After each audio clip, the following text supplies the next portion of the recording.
In Matthew 12:22-24, it says, then one was brought to him who was demon-possessed, blind and mute, and he healed him, so that the blind and mute man both spoke and saw. And all the multitudes were amazed and said, could this be the son of David? Now, when the Pharisees heard it, they said, this fellow does not cast out demons except by Beelzebub, the ruler of the demons. Now, listen here. On one hand, you see that they brought the blind and the mute to Jesus who was demon-possessed, and he healed the man. And the blind and mute both spoke and saw, right? And then the multitude were amazed and they recognized him. You see, by our actions, they say he's the Son of God. By our actions, that's our biggest advertisement. Our biggest advertisement is reflecting God, is releasing the life of God, the love of God. I mean, he had compassion on the deaf and the mute and the blind. It is love that made him to do that, though. He had love, and it is that love that made him to want to resolve the situation. How many situations are you passing by on a daily basis? And how often do you respond to resolve those situations? How often do you respond to resolve them? Do you often respond to resolve the situation, to heal, to deliver, to rescue, to respond? Just respond to any situation you see. Jesus responded, and people knew him because of his attitude to the needy. Are people recognizing you thanks to your attitude to the needy? Are people really recognizing you? What about demons? Are demons recognizing you because of your attitude to the needy? So the multitude recognized, they were amazed and recognized by the Son of God. But the Pharisees, the religious people, they were against him. You see, you will attract both. So on one hand, the glory, they were recognized by the Son of God, that is the glory. But on the other hand, the controversy and the insult. Because some people were saying, were hailing him as the Son of God, but right there, in that same passage, verse 24, there were people who came to attack him and who said, no, he's not the Son of God. He's the prince of, he's the what? He's the leader, he's the Beelzebub, the ruler of the demons.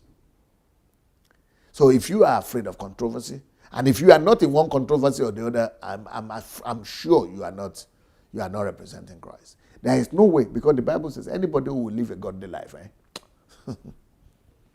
you must be persecuted.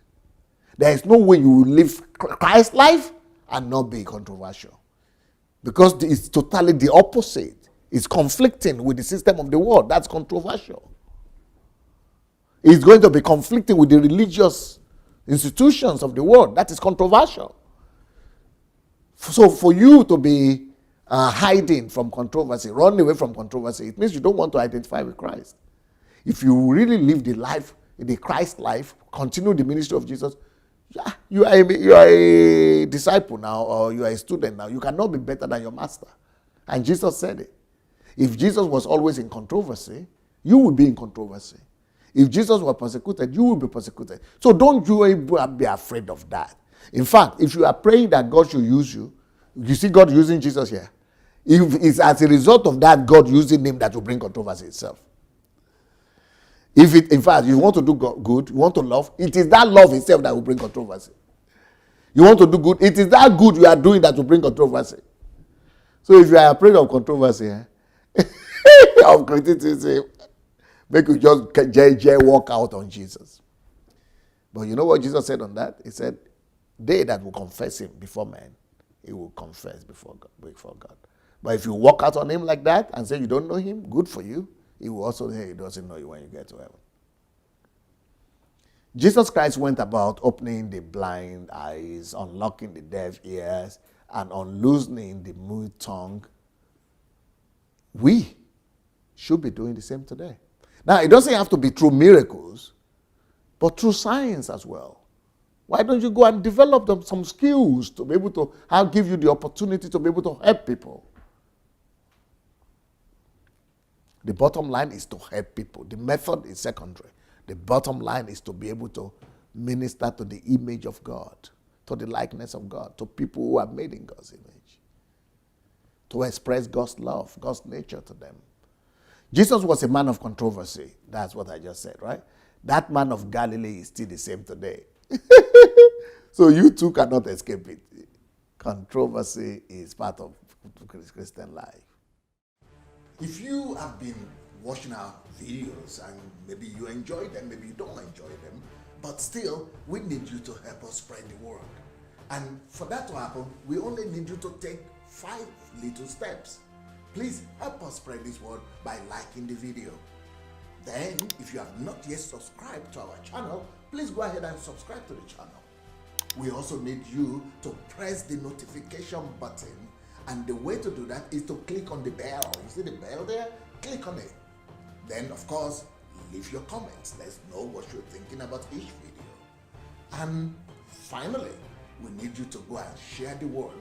Share this video on your Facebook timeline, on your Instagram, and every other platform that you have. All right? Let's win the world for Christ. Thank you so much.